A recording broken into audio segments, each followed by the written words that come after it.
Eddie Lack, welcome to the Victory Degree Podcast. How are you doing, my man? Good, how are you? Thanks for having me on. Of course, this is a pleasure. We were just joking around about watching you in that playoff series against the Flames. What was that, back in 2013? Wow, that was already 11 years ago. It feels like yesterday that I was depressed that my Vancouver Canucks lost against their rivals, the Flames. But the Flames were better that year. They were younger. They had Johnny Hockey playing at an really, amazing level. So we'll get into that playoff series. We'll get into your NHL experience, which I'm excited to talk about. But before we get into any of that, I figured I'd start because I read somewhere that you played alongside hockey. You played soccer and golf growing up, and we've had other athletes on this podcast, and it seems like there's a trend where athletes growing up will play a bunch of different sports. So I'm curious if you could talk to the importance of playing soccer and golf as you were growing up. Yeah, I loved it. It was like, for me, it was hockey in the winter and soccer in the summer, and I think the way that kids right now they just zone in on their one sports so early in life, right? And I think that when you're able to play multiple sport and like you more create um more, how do I say this, but a better athlete in general. And I think that when you get up to like the highest level and everything, you are benefiting from that so much because you've played other sport and you've been in other uh, situations and you've seen other situations, right? So I just think that there's so many kids now and they're 8, 9 years old and like they just play hockey and it's like um 6, 7, 8 practices a week at that age. And I just feel that you one, I think that eventually that you probably get tired of it because like you practice it so much, right? And then two, I don't really feel that you create that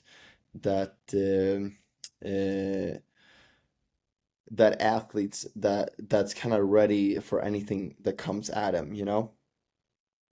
So we had Daniel Carcillo on the podcast. I don't know if you remember him from his playing days, Yeah, yeah. but he was quite the aggressive hockey player. We'll say that. But he had a tendency to get scrappy and to get into a couple fights here and there.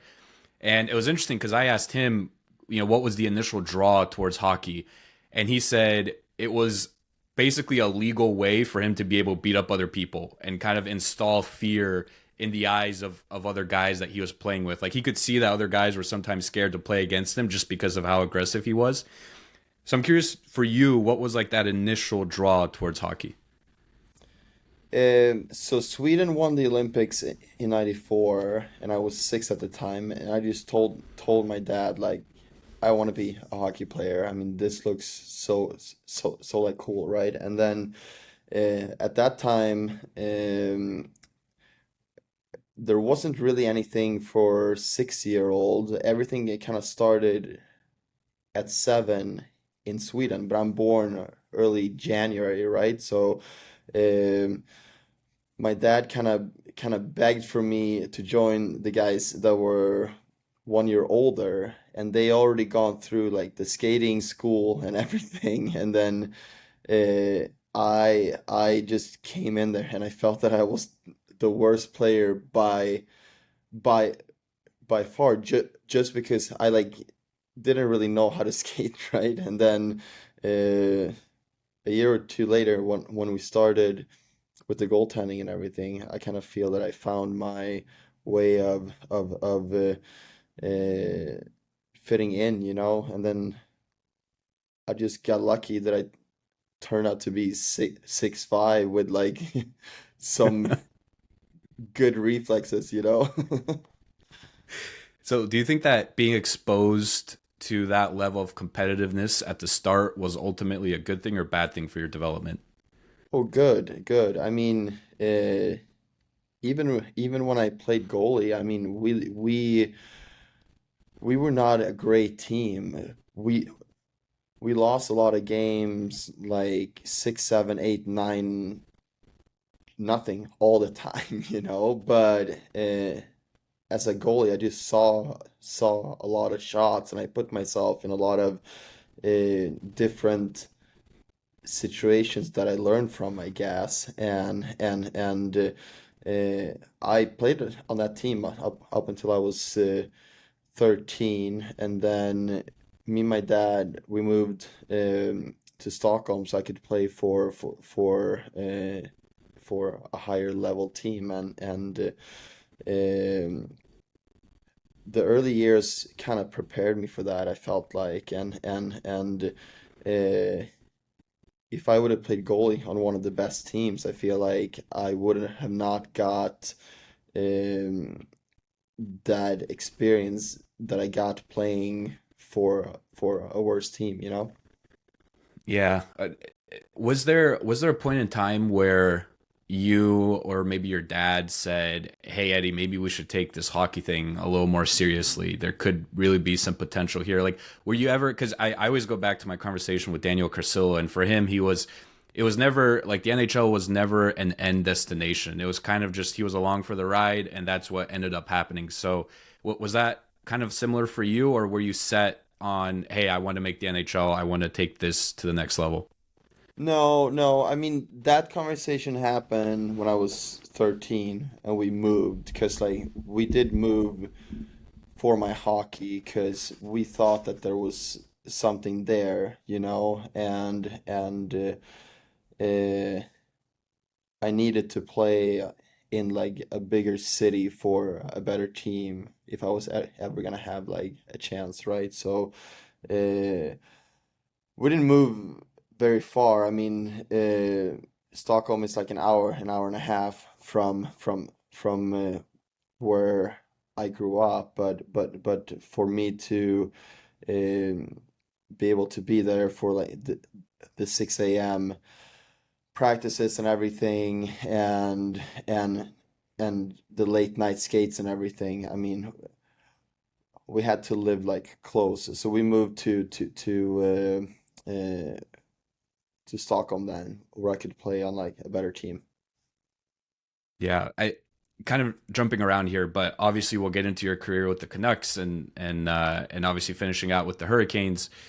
But back when in those early days, what was your definition of success? Like what do you think a successful outcome would have looked like for you? Like I'm curious, like 13-year-old Eddie Lack, was success, hey, let me make Sweden's top league, or was success something else, or were you even in that mindset back then? I don't know. I wasn't really that focused on like the future, and I don't really think that I had like a lot of goals like that where like I wanted to be the best goalie in the league or like whatever. I mean, at that time I just feel that I was having fun and I played with my best friends and for us it was just about winning together and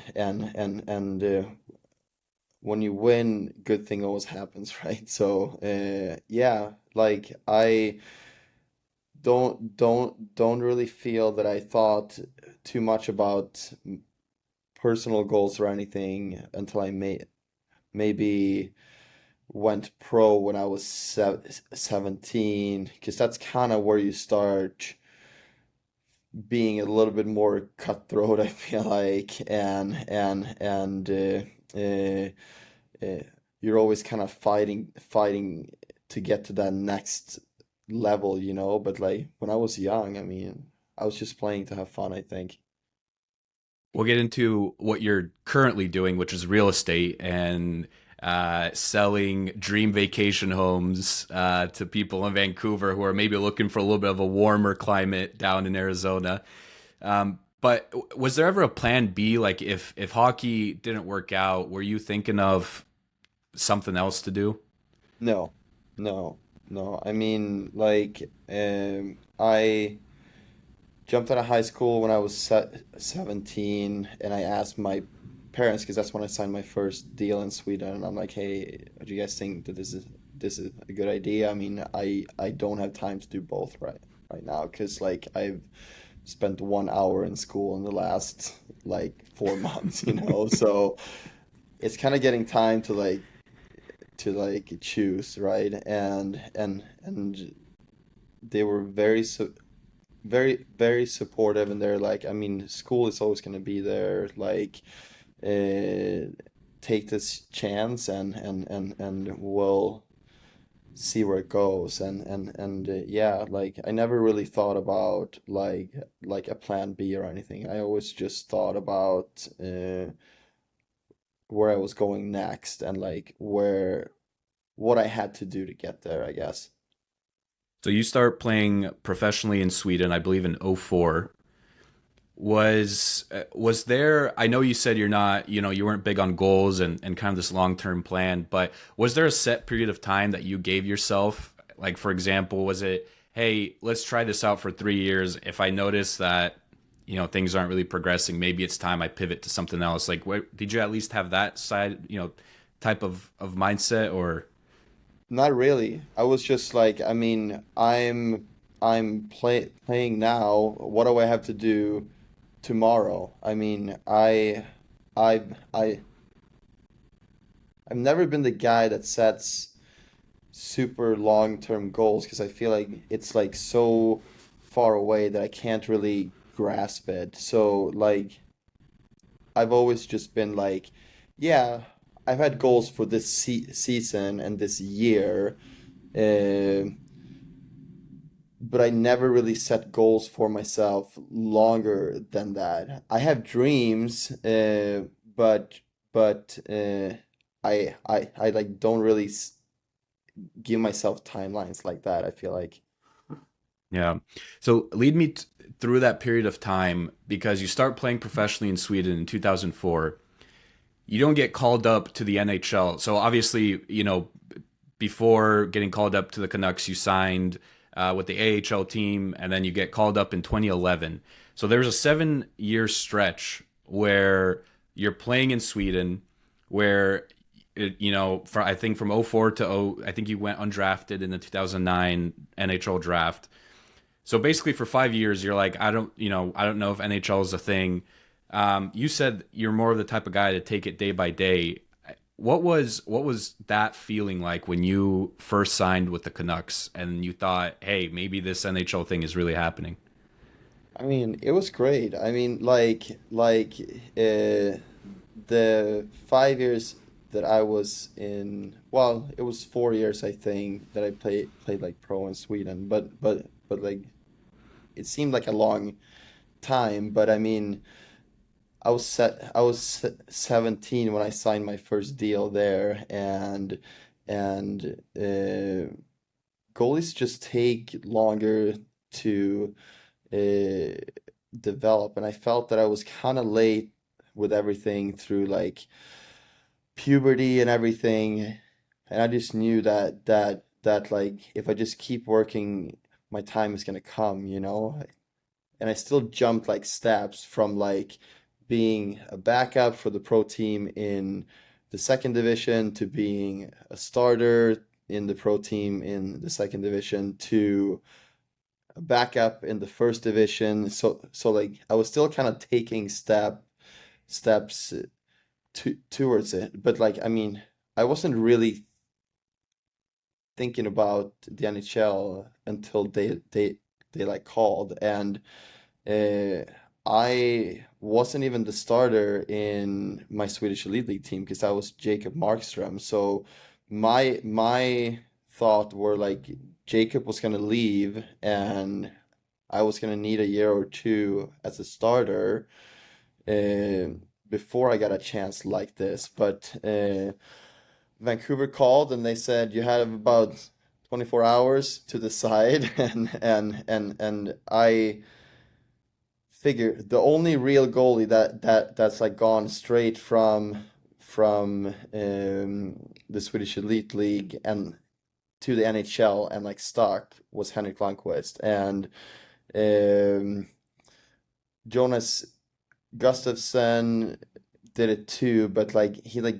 didn't really stick for that long, you know? But uh my thought was it doesn't really matter if I stay in Sweden for 1 or 2 more years. I'm probably still gonna need like 2 or 3 years in the minors before they call call call me up. So like I might as well just leave right away, you know? So uh I I took that chance and I'm happy now that I did it. So And I think I could have this completely wrong, so please correct me. But I think at the time, because obviously the Sedins were big in Vancouver, and I think Vancouver had someone in their scouting department who was very familiar with Swedish hockey. I think he may have been from Sweden, and I think he was the one who discovered you. Is that right?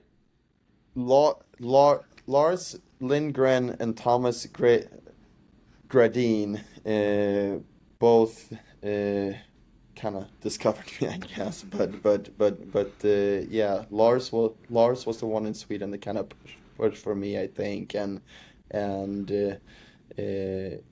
he watched a lot of my games and everything like there. So no, I mean it's even my first year when I went over, like looking back at it now, they probably thought that I was going to be in the East Coast my first year, but then I had a really good rookie camp and training camp and everything, and I kind of just like proved myself, and I felt that that kind of made me skip like one step on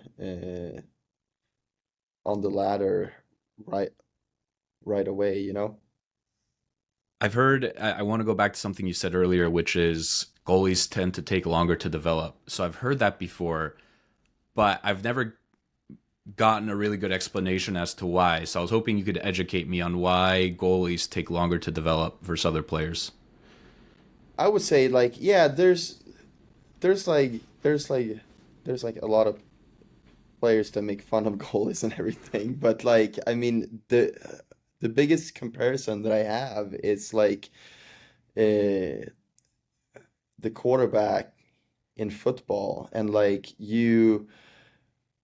you have to be the guy, and the guys in the room have to be able to trust you to get things done, right? And I just think that there's a level of maturity that needs to happen there to be able to gain the respect of the guys in the room and everything.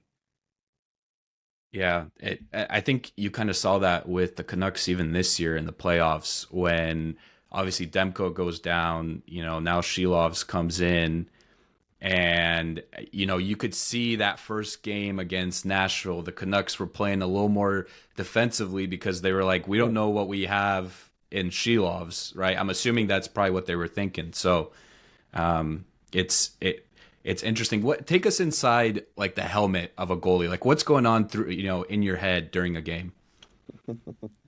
Probably a thousand It's been things. so long, dude.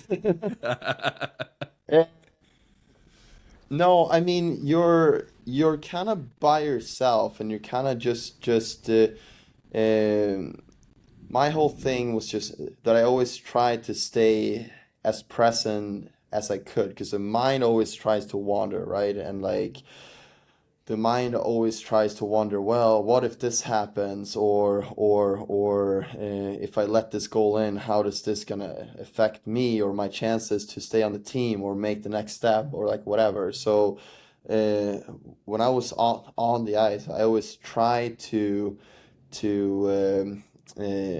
just focus on what's there and what's in front of me, and like a lot of goalies just say in interviews and stuff, like, yeah, I just try to focus on the next puck and the next shot. And it is a very big cliche for goalies to say that, but I feel like the best goalies are the ones that actually do that the best. And uh, they are able to just like switch their mind back to now, and don't focus on like the crowd, or don't focus on like your next contract or like whatever, right? Like because you do have a lot of time where you're just by yourself. So like there is a lot of free time for the mind to wander. So I feel like the best goalies know how to control that the best. And I'm curious what's going on through your mind when you're, someone has a breakaway on you, or someone's coming at you, or maybe there's a player that like an Ovechkin or someone, he's setting up his slap shot over there on the on the dot. Like are you thinking like, oh shit, here it comes, or what are you trying to say to yourself? No, you're more just going. I mean, when the game is going and like they're in your zone and everything, I mean, you're just going back to what you always practice and what you always played, right? And you go back to situations and reads that you had in the past. So like uh, that's not really too much about talking to yourself or anything. I mean, your like mind is just trying to read the play as best as they can, right? So uh, it's more like the free time in between whistles and everything that your mind has more time to wander, I guess. Yeah. What was there like I mean, I'm assuming you guys have like scouting reports on certain teams. I mean, certain Yeah. players don't need much of a scouting report, but what were some of those scouting reports like? Like, I guess the detail within them.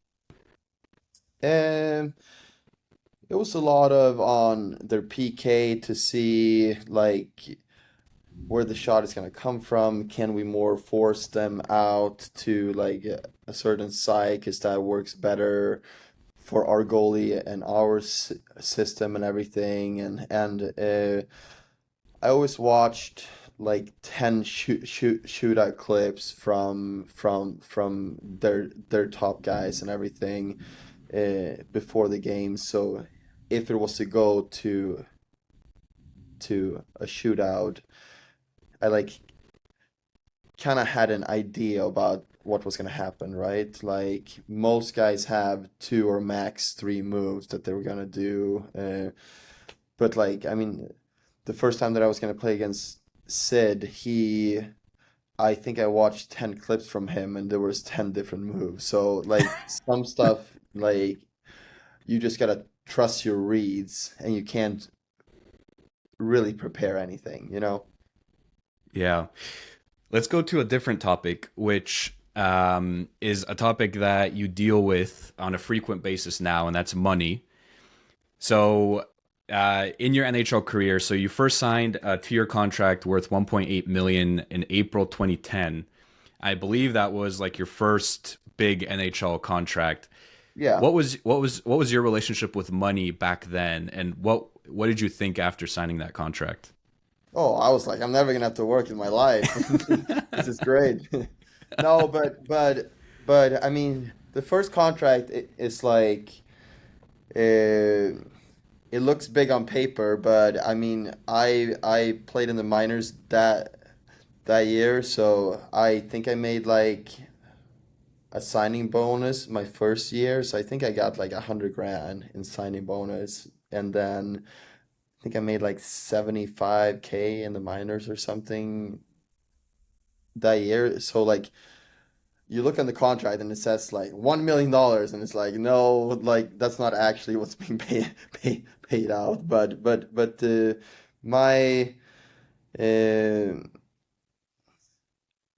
I don't really know how to explain my relationship with like money. I mean, I've never been like a big spender or anything, but I haven't really been like conservative with it either, I guess. Like I've bought what I thought was right and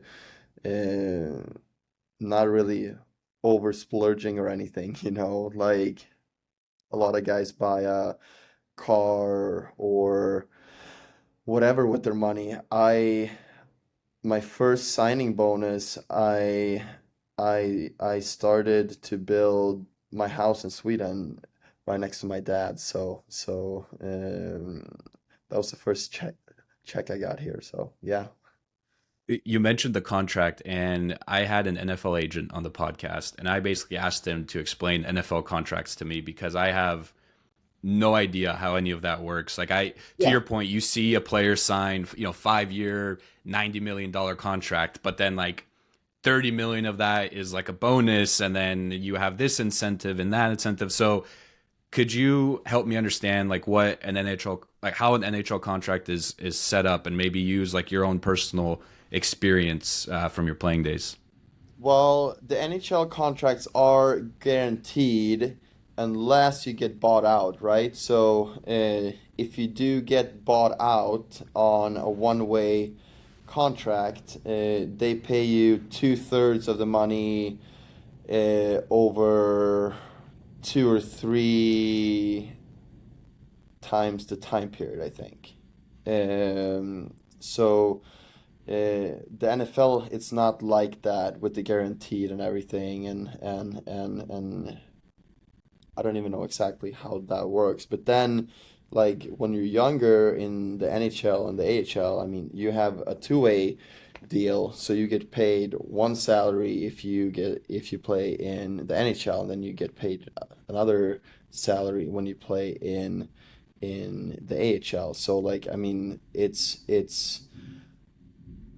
night and day difference between those two. I mean, it's usually about 10 to 15 times as much when you're up in the NHL compared to the AHL. So, uh, it all kind of depends just where you play, you know?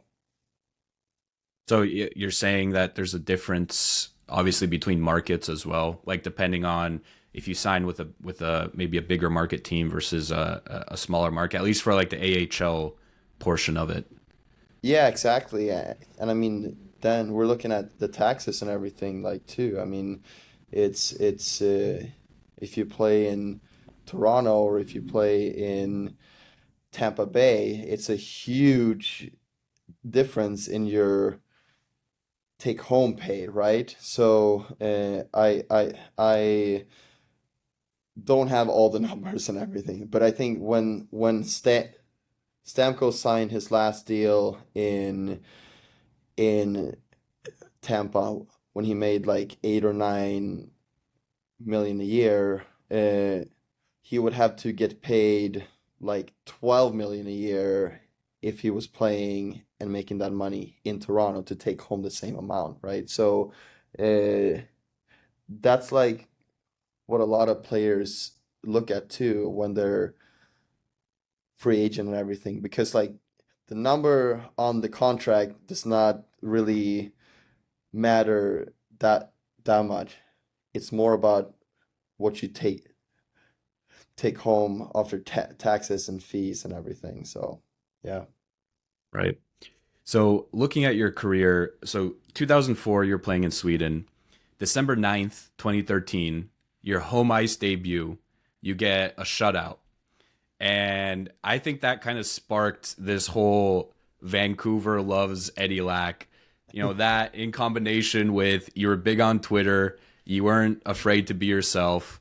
And soon enough, the Yeah. entire city of Vancouver seemed to be in love with Eddie Lack. And every home game, there would be Eddie chants and all this craze going on. And we both know how passionate Vancouver Canucks fans are. For you, what was that experience like, getting to skate out onto home ice and hearing people chanting your name? Like, did it affect you in any way? Did it help? Like, was there really no effect? What was that experience like? No, I mean, it was amazing. It was something that I dreamed about, right? And yeah, I don't know why they all liked me so much, but it was a fun ride, and yeah, my goalie coach in Vancouver, he told me before the first game, he said, "You'll always remember your first NHL home game," and then I go out and I get the shut out and everything, and I'm like, yeah, I don't think I'm ever gonna forget this, you know? Yeah. going back to kind of, during a game, I'm always amazed at how certain goalies are able to maintain their composure. And you talked about just focus on the next shot, just stay in the present moment, just no matter what happened, maybe prior in the game, just keep focusing on the next shot. Is Yeah. that is that how you maintained your composure? Did you do something else? Because I feel like playing goalie is one of those things where you let a couple bad ones in, and all of a sudden you forget how to do everything. That's what it seems like from a fan watching on Yeah. TV. Yeah. So I'm curious what that was like for you.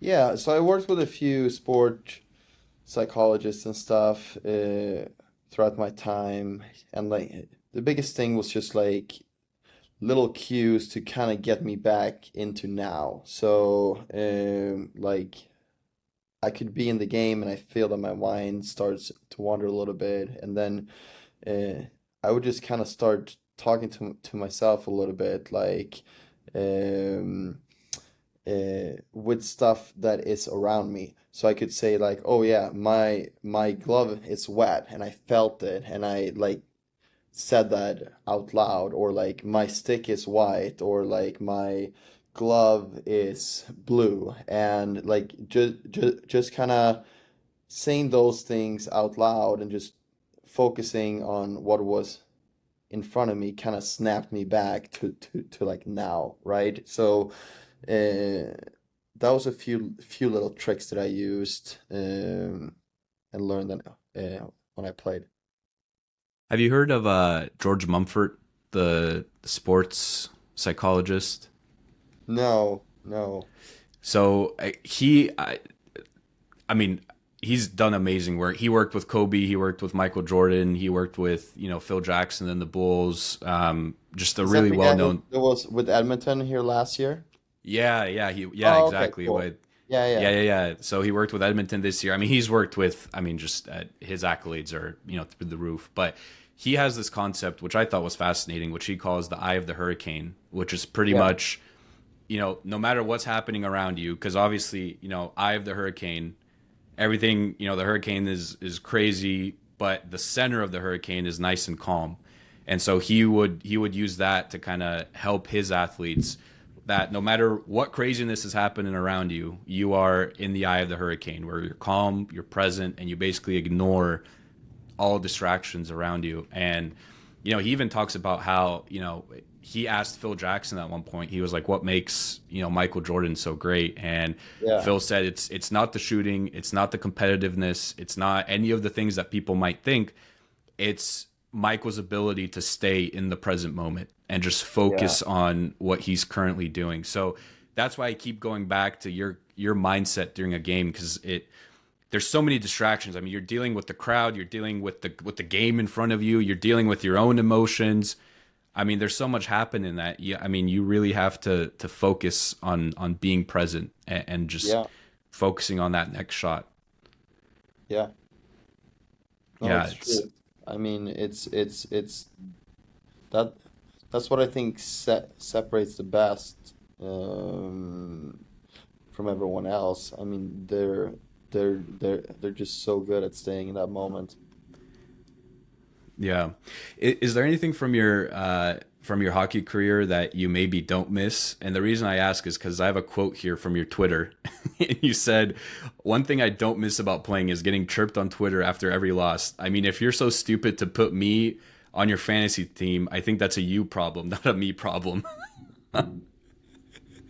Yeah, no, it's gonna be an answer like everyone says. I mean, I just miss hanging out with the boys and the experiences of like seeing different cities and everything and like traveling all the time. I mean, when you're in it, you like don't really enjoy it as much as you like should because you're just so focused on like where you are in the next game and eating well and doing your stretches and everything. But like I was very fortunate to be able to like experience that and just um see what I've seen, you know? Speaking of cities, I have to ask, was there like a couple cities that you would always look forward to visiting if you guys were on the road? Eh, I always loved playing in Chicago since I played in the minors there, and my wife is from there, and I always had like a bunch of friends and family stands, right? And like there's kind of this like rivalry and everything between Vancouver and Chicago too. So yeah, Chicago probably the most fun, and then always like the warm weather ones, like the Arizona, the Florida, California teams. Yeah, it's always great. Is it ever weird like going from, I mean, I always thought it was weird, like for example, the Florida Panthers just won the Stanley Cup. But I was like, it has to be weird for a hockey player to go from like it's 95 degrees outside to what we're Yeah. playing hockey. Like, was that ever weird for you? Well, like I never really played in like a warm uh city, right? So like I mean, when you're just there on the road, you like don't really get used to it. But I feel like now, I mean, if I played now and I lived here in Arizona, I mean, yeah, I mean, I like don't like think that it'd be too weird. I almost think that it'd be like weird when you go to Canada and it's snow. It's cold outside and inside. Yeah, exactly. Um, all right, couple more questions to wrap up your Vancouver days. I have to ask because obviously, huge Canucks fan. 2011 still hurts me to this day, and I think it hurts most Canucks fans. But obviously, a big part of that 2011 team and a big part of the Canucks are the Sedins. So playing with them, what were Henrik and Daniel like? I mean, they were unbelievable. I mean, especially me as a Swede too, to come over and like they always take so good care of everyone. I mean, I was just there on a my first training camp, and I'm like a nobody, but they like um pick me up to hang out on like off days and take me to dinners and everything. I mean, just like the nicest guys that you can imagine, and like obviously like unreal hockey players too. Right, and I know you were close with Luongo as well. Yeah, Any favorite stories from playing with him? I don't know. I have many, but Too but many. yeah, just like super happy for him now that he got a cup. I mean, with Florida now, yeah, like like you said before, we should have got it at 2011, but it is what it is, I guess. So happy he got a little consolation prize to get it now. Yeah. All right, so let's transition into real estate because that's what you're doing nowadays. And the Yeah, way I want to transition is I want to bring up something going back to Daniel Carcillo again. So he talked about the struggle that most hockey players feel after they're done playing hockey. And most players struggle to find the same sort of fulfillment that they had while they were playing. So, like Daniel talks about how during the playoffs, everyone's beat up, everyone has bruises, everyone has scars, everyone's going out giving it their all. But it's great because to what you said earlier, you're with your boys, you're part of this team, you're all going through towards this one goal, which is to win the Stanley Cup. yeah. And so for him, it was hard to find that level, of competition, of fulfillment after he retired. So using that as sort of a segue into what you do now, was there a period of time after you retired in 2020 where you were asking yourself, all right, well, what now? Yeah, I mean, I was kind of sad on real estate from like the beginning, and I still took the real estate exam here. I mean, I was still on crutches, I think, from like my last hip surgery and everything. So like I always knew that I was gonna be in real estate somehow, but I was never sure. I mean, am I gonna be good at it? Am I gonna suck? Who knows? Like, but I always had this kind of calm around me that like I always knew that it was that like if I did my best and I put the same kind of effort in to whatever I'm gonna do after hockey as I did with hockey, that like I was gonna be successful in the end. I just had to kind of stick through it, and that was just my mindset, I guess. And I just went into it uh, thinking that as long as I do the same amount of work, I am gonna get the same amount of uh, gratification. So What's your advice for people? Because you said something that I think a lot of people struggle with, which is getting through those tough parts of whatever they're trying to achieve. And there's it. It's almost like a curve. Like when you first start something out, you're super excited because you think everything's going to be, everything's going to go well. I'm going to be successful. Like this is new. This is great. And then you kind of go through this like lull where things might not be working out. You're not getting new clients. You're maybe not selling homes, or you're not, getting more listeners to your podcast. So, what's your advice for people that are maybe going, through that little dip where they're maybe questioning if what they're doing is actually worth it? yeah, I mean it's hard. I'm not gonna lie. I mean but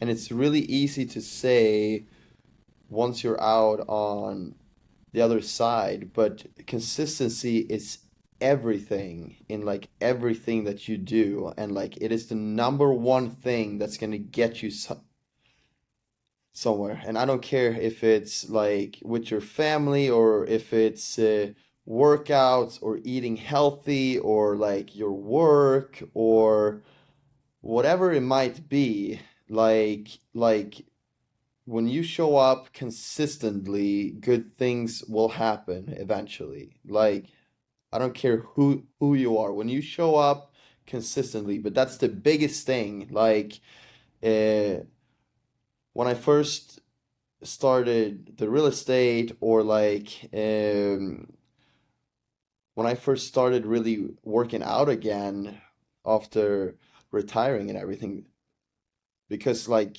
for 2 years, like I didn't really do a whole lot because like I'm like, what am I working out for? Like I don't have a game tomorrow, or like uh I don't really have any goals. But like when I found out that like my body just feels so much better and my mind is so much clearer when I work out, like that that that's kind of when I started again. And like there were there were times in the beginning where I'm like, oh yeah, but I don't have a game tomorrow, so I can skip a workout today. But when I got past that and I just noticed that like days when I don't want to do it and I still do it, when I have that consistency, it just like builds. And like now, I mean it's been like a year since I've had like a day where I didn't want to do anything because I just like conditioned my mind, I feel like, to just want to do it. Does that make sense or no? No, no, no. It makes perfect. Yeah. I can't help but think like while you were talking, it seems like you've learned all of these things through hockey, or you were at least taught these Yes. lessons through hockey.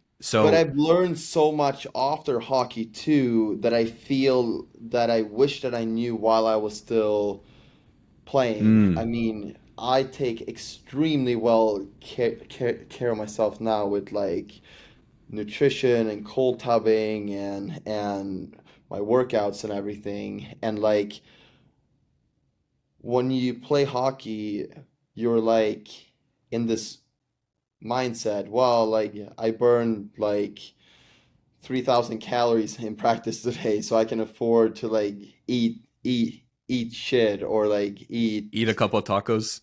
Yeah, exactly. But yeah, it's just like I uh, now I really only do stuff that benefits me, and I kind of wish that I had the same mindset when I was playing, and I knew what I know now, because I think that it could have benefited me even more when I played. That's really interesting because before, before you just said what you said while you were talking about, real estate, I was thinking that hockey set you up in a way to be successful in real estate, but really it seems like a lot of what you're learning now would have set you up to be even more successful during your playing Yeah, years, which is almost the inverse of what I thought would be reality. yeah.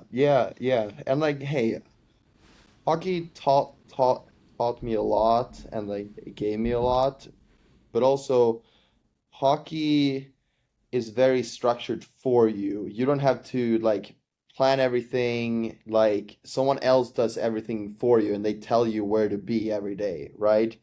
Um, this life is a lot different, and that was a learning experience when I first started the real estate, because I wake up in the morning and I'm like, hey, like, what's my schedule like today? When is someone gonna tell me what I'm gonna do, right? But I've learned that I'm a person that really likes structure. So like if I don't have structure in my day, what I'm gonna do today, I'm not as productive as I can be. So yeah. What are I view real estate agents as sort of like entrepreneurs, because to your point, you do set up your own schedule, and really the success that you have is dependent on yourself. So the amount of work that Yes. you want to put in, the network that you want to create, those all come as a result of your efforts. For Yeah. someone who's looking into getting into real estate or even entrepreneurship, what would your advice be to them? Uh, I love it because I set my schedule the day before, right? And I know what I'm gonna do, and like I plug everything in. I mean, I like know what I'm gonna eat. I know when my workouts are gonna be. I know my meetings. I know when I have time to do all the back end stuff of my business and everything. So like set a schedule for yourself. That's kind of my biggest advice, I would say, because if it's on the schedule, I'm gonna do it. I'm gonna be way more uh, productive than if nothing is on there. As you progress through your real estate career, I'm curious what would success look like to you? Um, I I I'm more into building now. So like I do a lot of resales and everything, but I also do a ton of developments. Like a lot of Canadians invest with me because it makes more sense here and they make more money here. So they invest in like spec homes or Airbnbs, or we have like a townhouse developments and stuff that we're doing. So um, success to me is like more building onto that and succeeding with the people around me. I feel like it's like the biggest thing that kind of separates success or not for for me, because like I want us all to win together, right? And that's what I say to everyone around me, like my GC, my landscaper, my architect, like my designer. everyone, like we all win together, and that's what I'm used to from hockey, and that's what kind of brings gratitude and success to my life, I feel like. Are you happier now or when you were in the NHL?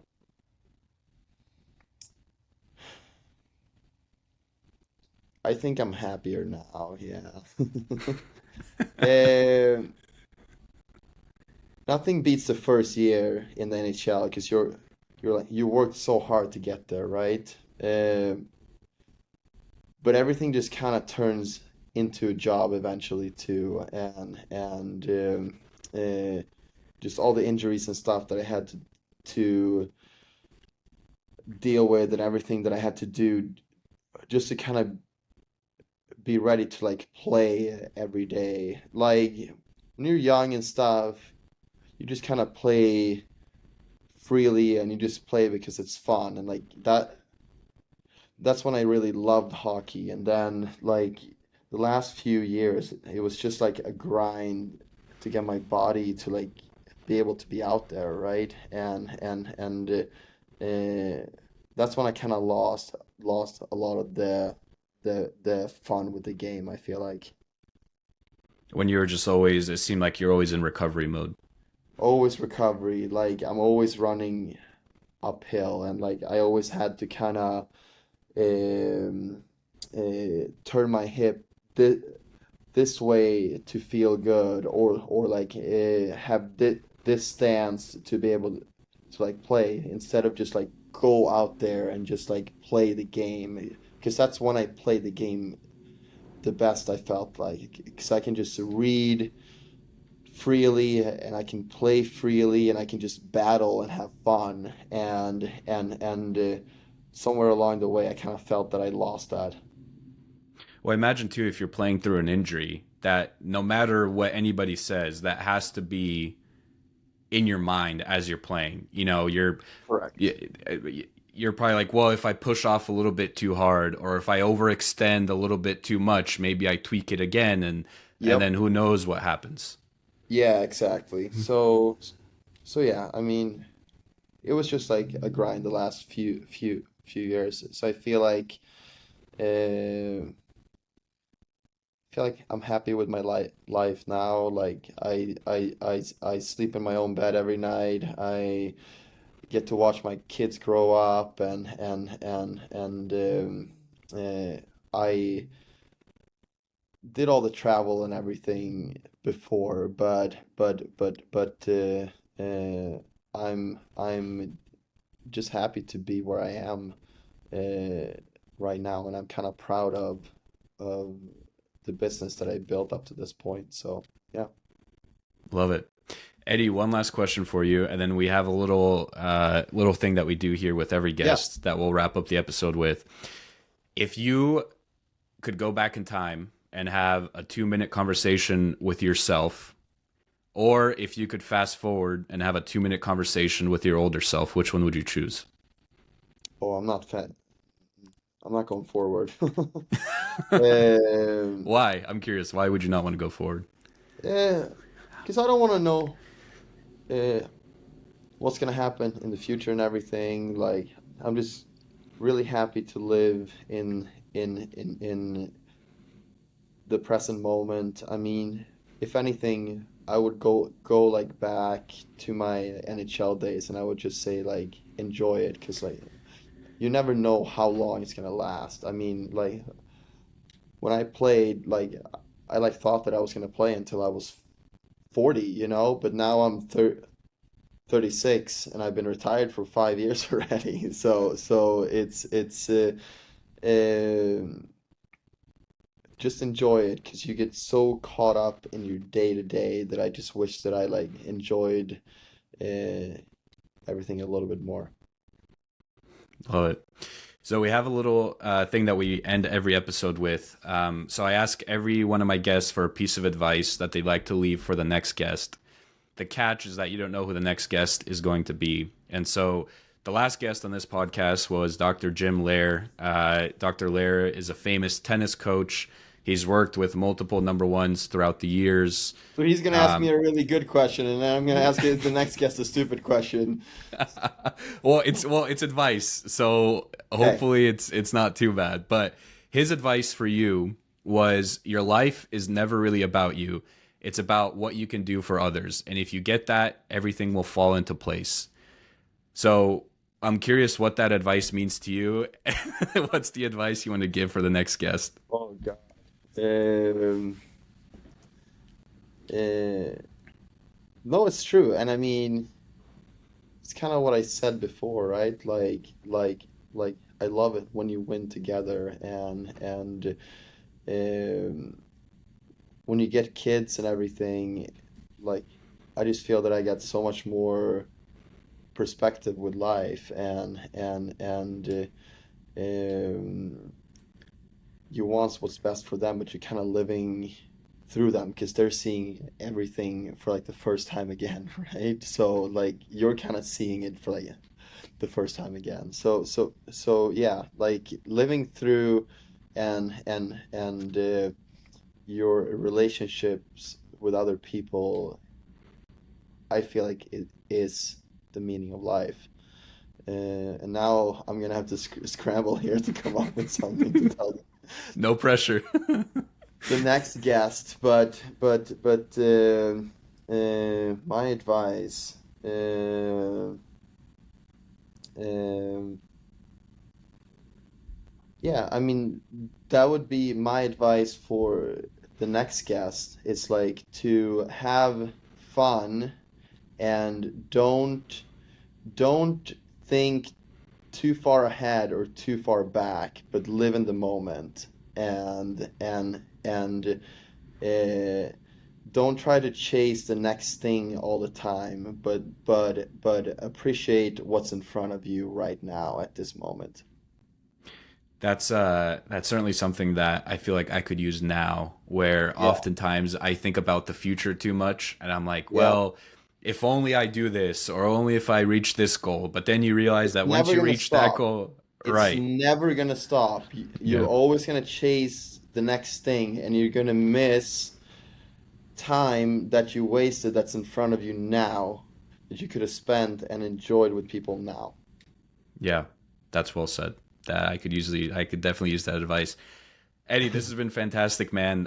Full circle moment for me because, like we joked around, I remember watching you against the Flames in the playoffs and obviously throughout the regular season. I was chanting Eddie from my living room, and now I had the opportunity to speak with you and pick your brain. So, thanks so much for your time. Thank you. Before we sign off, where can people find you, and how can my audience help you? You can find me on at EddieLack31 on Instagram. You can find me at EddieLack on Twitter. You can email me eddie@eddielack.com. Really easy. And yeah, if anyone is down here and want to grab a beer or want to look at some houses or interested in what I'm doing, just reach out. I'd love to have a conversation. Love it. Eddie, thanks so much. Thank you.